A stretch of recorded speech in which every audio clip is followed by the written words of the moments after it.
So thank you so much for this interview. Yeah, no problem. And recently you've announced this new company. Yeah. So what inspired you to start it? Well, as Ben would tell the story, basically, he works a lot in his other job, his day job is being an agent. So he works a lot with the AAA developers and publishers, finding connections, making sure that people find the right people. And he was just noticing that there weren't a lot of indie publishers that were providing like the right help for these indie devs. And so Dan and myself have a ton of experience working for an indie publisher, and Dan Luffey has a ton of experience working on localization, and like Ben has a ton of experience working in AAA, and understands that this is the way it's supposed to work, but we kind of speak the language of indies, so he brought us in. He's like, hey, help me bring these connections together. So we started in March, and I guess the end of March, right? Yeah, end of March. Yeah, it was April for me. Yeah, I guess start of April pretty much was when it started, and it's been kind of a crazy roller coaster. It's been going so quickly and ramping up so quickly. Yeah, I like where you're going with the whole us coming from indie publishing and Dan coming from localization and Ben coming from AAA, sort of being tuned in with a lot of different partners. Because I feel like one of the things I like about what we're doing right now is that we've all got some special skill that we're bringing to the team that somebody else in the team might not have. Mm-hmm. So we're all able to cover some other aspect of making Dangen a better company and a better publishing group. Something allows us to do a lot of things we wouldn't be able to do otherwise. Yeah, I mean the idea is that basically we're a small team of 5, but we don't need to expand. I mean we're 5 because we need those 5 people. Yeah. And so nobody is doubling up on anything. There's no fifth wheel. Mm-hmm. So it's all of us basically playing to our strengths. And at the same time, we're working with devs that we were really super passionate about their games, and we love working with them. It's just it's already an amazing start working with these really incredible games. Mm-hmm.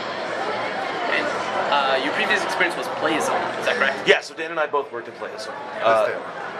Luffy did not. Luffy you've done a localization in a bunch of different places though, right? You've been freelancing, you worked at some places I've been doing localization in the game industry, and I've also worked on translation for manga and Japanese literature as well. Okay. But games are probably my foremost passion. So it's great now to be able to work with a team of Japanese translators and translate these English games into Japanese, and finally give them the sort of environment that I always wished that I had as a translator. We're giving the builds to play up front so that they know about the game, they can get a feel for the game. We're giving them, the proper amount of communication with the devs. They can ask the devs any kind of questions they want to make the translation as accurate and as close to the original as possible. We were also giving our translators revenue share, which I've never ever experienced as a translator. No company's ever given a translator % of the profit. Right. So we're really bringing them in and making them part of the team, which is something that I had always idealized as a translator myself. So one of the other things that we're trying to do is kind of set ourselves apart from what other publishers are doing, is because Ben has incredible connections working as an agent. We are, and this makes a lot of sense really for the Japanese space, is we're working with veteran creators to hook up with the developers that we work with to either help promote their game through a Let's Play or maybe to contribute something to the game. Like for instance, we try to hook up things that make sense, so it's not just some veteran creator works with some dev, it makes sense. So it's the kind of thing that, for instance, I'll give a great example of something that just happened. Yeah. We had Igarashi-san come by Brave Earth Prologue and play through the demo. Yeah. And we had him play Momodora 5 as well. I mean, that stuff we're able to do because of Ben's connections. So that comes through in many different things. Like for instance, we can talk to, we're actually talking to a composer who did the music for a game that inspired a game that we're working on now. Okay. And we're asking him to provide one track for that new game, and he's totally into it. He's absolutely totally cool with it. And on the other side, it's, for instance, being able to provide cover art for, like, we're looking to do box copies in the future, which makes a lot of sense for Japan. But oftentimes these games, because they're digital originally, don't have box art, or maybe they don't have box art that appeals to the Japanese audience. So we can go back and talk to Japanese artists that worked on art for games that have like a similar genre or similar premise, and get them to do box art for this game. So I mean, the advertising aspect of doing the Let's Play or endorsing the game, that's largely a marketing thing. It's because the spokesperson matters so much in Japan. Even American actors realize that. You see like Tommy Lee Jones and Meg Ryan, and Meg Ryan not so much anymore, but like back in the day, she did Nescafe for like years. Yeah. But like you still see Boss Coffee with Tommy Lee Jones. Yeah. Justin Bieber. Justin Bieber does softback now. That's true. But I mean, like, none of those people would dream of doing that in America. They would never dream, like, yeah, I'm going to go advertise for coffee in America. But it makes sense in Japan because the spokesperson is such a powerful thing. Yeah. And for us, like, we see that, and it makes for, an article that, like a site would be willing to run, because it'd be really cool, and it's an exciting thing to write about, and that allows us to get the developers, games like elevated to the point where like people who might not even know the game exists actually get to see it and actually get to play it, find out it's actually a game that they would totally be into. So that's the motive, really, is to like get it in front of more people. So really, the goal of the company is to bring in connections and bring people together, make sure that everyone's working on where they should be. Yep. Right. Yeah, that's a big. Oh, go ahead. I was gonna say that's really a big part of it. So in this instance, that might be for. It could be anything from like promotional stuff to the box art or like something used inside the game itself. Yeah. But it might even be for like for example, working with Twitch streamers. So we're working very closely with the Twitch global moderator for Japan. Yep. Chado Sensei has been very cool working with us and like helping us to key into the Twitch community, which can otherwise be. It's not necessarily connected. There's no unified like hub or anything like that. Even though there are like communities there, it's not easy to like organize these things. So that This is a private party? God, you are sweaty as a motherfucker. Why did you lean on me then? No. You knew I was going to be Because sweaty. I'm tired. I have to double cough drop this thing. Can I have a seat? You can have a seat, yeah. Is this a private party? It's a private party, but you're invited. Thank you. Oh, you have 4 of us in the room at the same time. That's the first time that's happened. Just so bad for you guys. Somebody called John. So, what hasn't been said?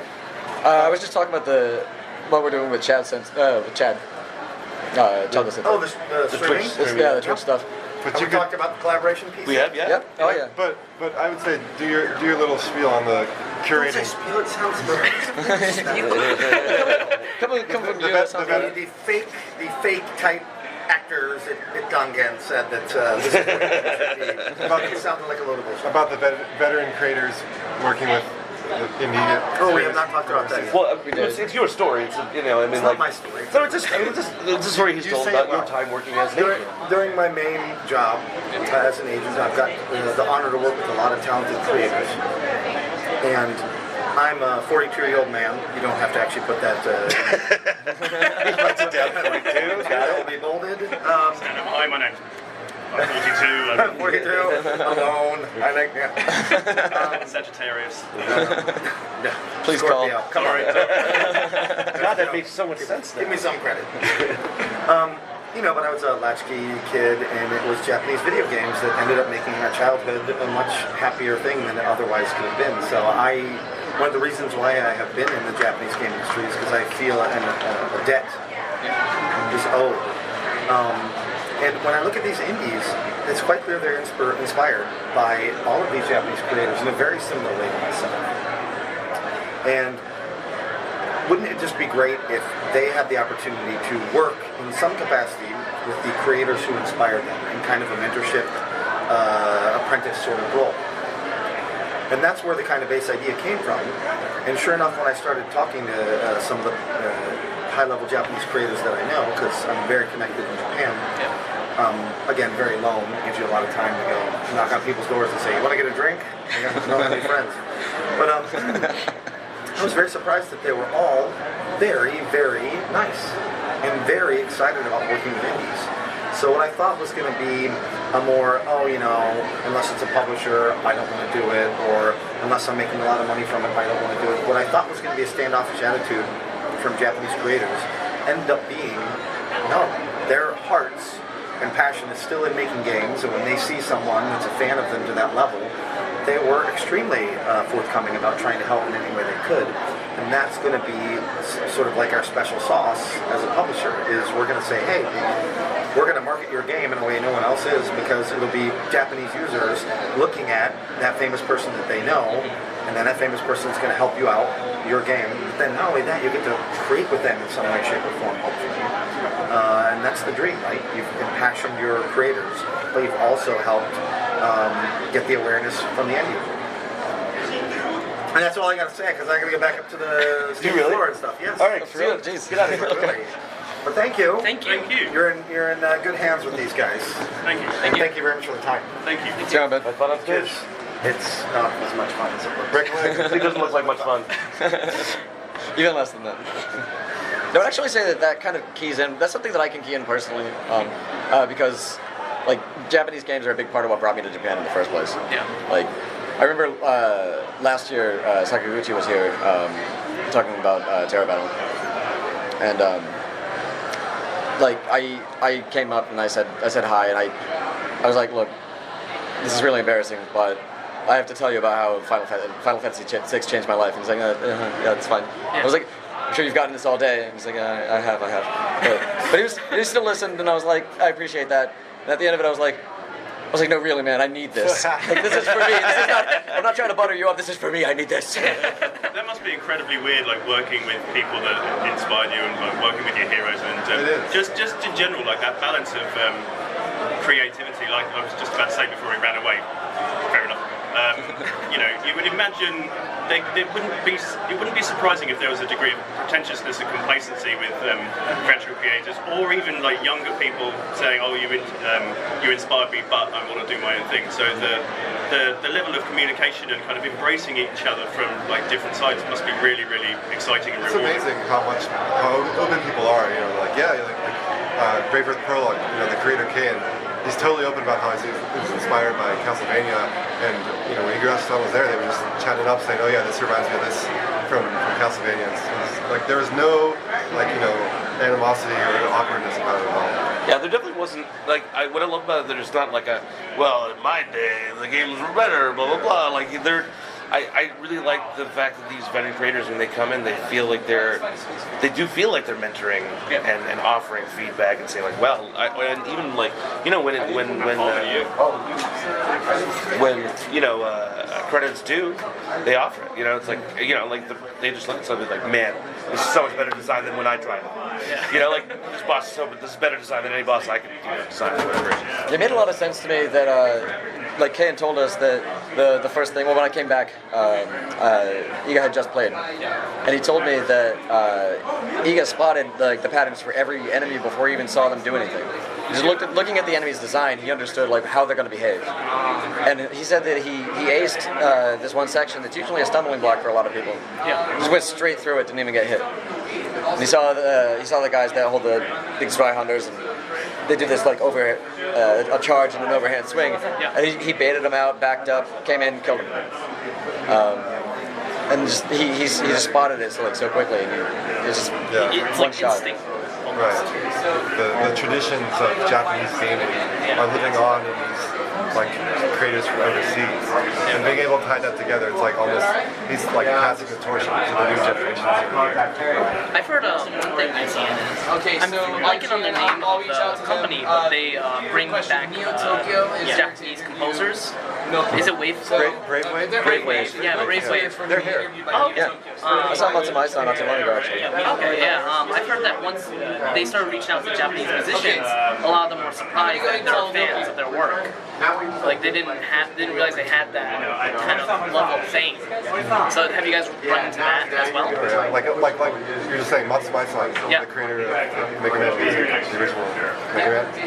Even to this day, like I've talked to her so many times, to this day, like she doesn't really believe that like people all around the world love her music. Like she goes to the shows, does the concerts. Oh yeah. It's kind of understood to a degree, but it's not really like she doesn't act like it, right? No, she doesn't. I mean, like, you know, I've gotten drinking with her a few times, and she's just like, she's Manami. She's like, really? People like it? It's not just nostalgia? Yeah. We're like, yes, people love your work, let's accept it. Yeah. And she's just like, it's kind of surprising, but it's also really cool. I'm like, why is this surprising at all? So I think like a lot of the creators don't even realize like the impact that they've had. And when they realize that, I mean, like, I see a lot of the Japanese creators seeing all these games inspired by the things that they worked on when they were younger. They were realizing, man, this is like a major impact. All these kids grew up playing these games. Now they've grown up and they're making the same kinds of games or something slightly different or something, you know? I think that's awesome. I think that's really awesome because I think it helps both sides. You know, you see the better creators realize the impact that they did, and then you have these new developers who get to beat their heroes, you know, and get to actually like show them the game, and like when they see them play it, they're like, oh, I love this game. It really does mean something to them, you know? The whole system, it kind of reminds me of a Kohai Senpai system. Yeah. It seems like a great like way to like embrace kind of Japanese culture. Yeah, except with all the Japanese bullying, you know? Yeah, without the Japanese bullying. You better just keep their hair. Yeah, no kancho. You would actually say that like it was originally Japanese games, especially like the Squaresoft stuff on Super NES that like got me really into games. Yeah. Even though I liked stuff before that, like that was what really hooked me. And there was all that awesome pixel art back then that I was so into. Yeah. So like I've said this before tonight a number of times, but on PlayStation I found that like in the first like after about the first half of the PlayStation, like you saw a lot less of that. Yeah. Those kinds of games being made, and the indie scene like really brought that back for me.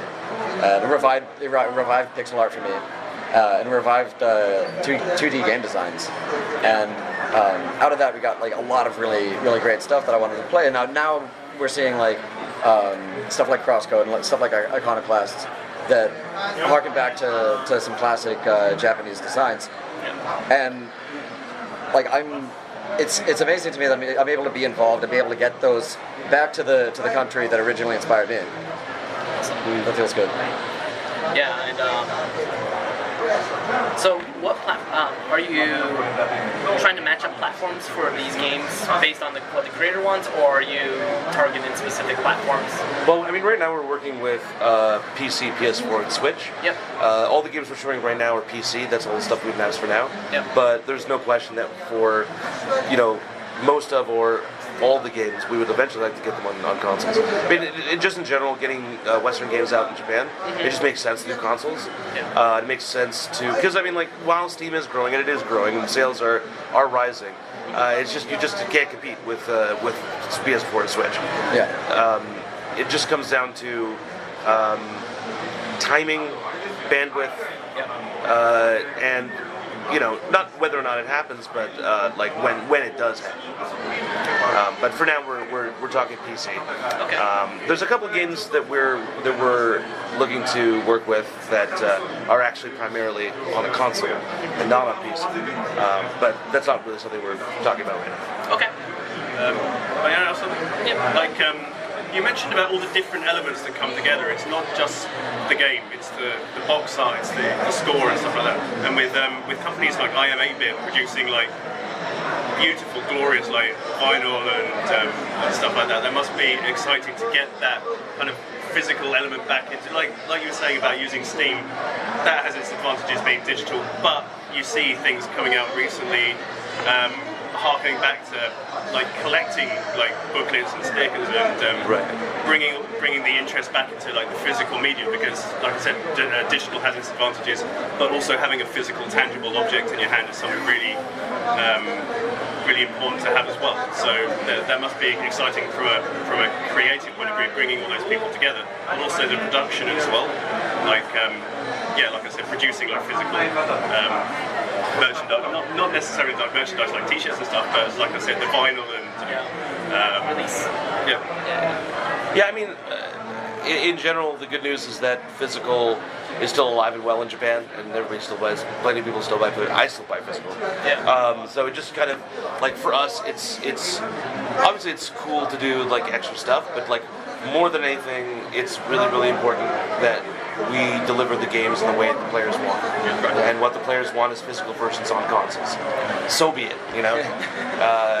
If that's what it takes to get them in front of them, then that's what it is.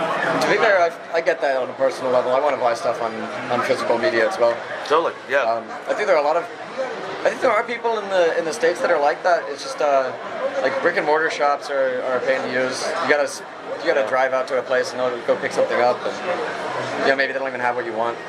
I don't feel like. I mean, obviously, like numbers show that the culture is moving away from that in the West, but it's not really like that in Japan, and so it kind of opens up a lot of opportunities to do new things with. If you want to print something, or if you want to do some extra goodies that go along with a game, then it kind of gives us an opportunity to do something you couldn't do with just digital. Yeah. I think just speaking as a fan, like I waited 7 months for Res Infinite, my physical copy of Res Infinite to be delivered. That was a postal problem. But the Switch version of Binding of Isaac coming with the Zelda-inspired instruction book and sticks and stuff like that. It's just great to see all those new different ideas coming out. It's like, oh, this suits the style of the game, or just like I said, giving collectors and fans like physical stuff to put up and stuff like that. So it's great. I really look forward to everything that. We were just talking about this the other day, how like it's sad to see how some games now they don't even come with the instruction manual. You don't even have slips in them anymore. Switch doesn't So like instruction manual. Horizon was empty. The box is just the disc. That's it. but Same like with you Mario said, Kart, special the back editions. label of the sleeve is actually the manual. Really? And it's just because it's a clear box, you just open it up and just look at it. It's a really weird design. Yeah. But like you said, special editions, I think they're still alive. Like there's a lot of different ways to work it in now. So Another question I wanted to ask, unfortunately Ben's not here, but Ben has a lot of experience with Kickstarter games. He helped Koji, and he also helped KJ and Inafune. Will you guys also be using Kickstarter to help indie developers? For now, no. Honestly, the problem with Kickstarter is the sheer amount of work required. Yeah. I've worked on like 3 Kickstarters. Yeah, I've done 2 myself. And no. No, I honestly, it comes out to 2 things. One, right now, we don't have the bandwidth. Yeah. We are doing exactly what we feel we want to do. We don't want to spread ourselves too thin. Yeah. And it's just nerve-wracking. I honestly just don't enjoy it. I mean, short term, I think that's all of that is like super true. Like, it is an incredible amount of work, and it's not just during the campaign. Obviously, the lead up to it, and then the follow up afterwards. Yeah, the updates. All the way through development. Yeah. And so it adds like a whole layer of extra effort that needs to be put in the development of the game. But on top of that, I think the landscape of Kickstarter's changed a lot too, and the benefit of doing a Kickstarter versus the expectations and the obligations that arise from it. I mean, maybe it's not there as much as it used to be. Yeah. I don't think, I think the issue, somebody else that actually asked a similar question. It was like, would we, do funding or Kickstarter or any sort of crowdfunding? Yeah. I don't like to give a definite no on anything, but like for now, no. I mean, it just doesn't make any sense for us. And there are plenty of games that are like already funded and in the middle of development that need our help. Yeah. And that's the other thing, is that we're not actually grabbing that many titles per year. We're looking to do 4 to 6 titles every year. And instead of picking up as many titles as we can and throwing them all at the wall and seeing what sticks, we're instead like heavily vetting each title and making sure that every title in the lineup for the year is what we think is going to be a big hit. And then because we're only working with this small set of titles, we get to do post-release marketing and like really have a long tail on like keeping the users and the game community engaged with those games, especially games that have like a lot of updates. There's one developer I was talking to. He said that his game has a new update every 3 days. Oh, wow. That's nuts to me. Yeah, it's incredible. but it seems really interesting to me too. And I think like we want to be able to have the bandwidth to do, like keep up with that, so that the Japanese community can enjoy those like updates every 3 days the same way that the American can. That ties closely into what I was saying about the Twitch stuff, because my experience with working on releases of games in Japan is that what works in the West doesn't necessarily work over here. Yeah. And people say that a lot, but like very specifically, in terms of building and maintaining a community, one thing that doesn't work is relying on Steam forums or relying on forums in general, because the way that Japanese people use the internet is just not the same that we do in the West. There's a lot more like. The biggest forum in Japan is totally anonymous. Yeah. Nobody posts under their own names, and Nichan has a very different like setup as well, and culture. Yeah. And it's not necessarily a place where you put a topic and seek answers. It's kind of it is totally a place where people throw out a lot of different opinions, and it's not very structured at all. So I think that's a nice way of putting it. Camera, John. You're on camera. Okay, you can. There you go. Oh snap! That's gonna be the best part. You should put that on YouTube. Oh snap! Just that one clip. Yeah. And that could be a call out for. Our last member, John Davis. Hey, John. Hello. So I guess what I'm saying here is that where Steam forums are the way that people organize communities in the West, like that won't work in Japan because they're not going to use the forums. And a couple people might ask some questions, but there's no way to get like a real community going that way. But there are ways to actually do it because you have to. Because you can go to the places where they actually are, like Twitter, like Nico Nico Doga, like Twitch, and you can talk to them there and engage them there through the Japanese content creators who are already a part of those communities. So where did you come up? What's your name mean? Oh, Dangen. Super quick and easy explanation. Okay. Dangen in Japanese means words of conviction. Okay. But it's also got a second meaning. It's a portmanteau of the words dandy gentleman. Dandy gentleman. Okay. It was kind of just like an inside joke, really. Yeah. So we thought it was kind of goofy. If you like, it's a common way of shortening two words in Japanese to take the first syllables. Yeah. Okay. So you guys consider yourselves dandy gentlemen? I mean, that was. I feel like it was originally done like ironically, like we're all a bunch of slobs, and like wouldn't it be funny if we called ourselves? Yeah. Wouldn't it be funny if we called ourselves dandy gentlemen? I don't know what you guys see in the mirror, but this is prime specimens to me. Honestly, on our website, we're all wearing top hats, so that's something. Let's wrap this up, huh? Yeah, it wasn't like 15 minutes? Don't be that guy. Don't be those guys. You did? I mean, all three of you. I didn't do it. That's what you're talking about. Yeah. Yeah, thank you for this interview. Thank you. Yeah, thanks so much. Thank you.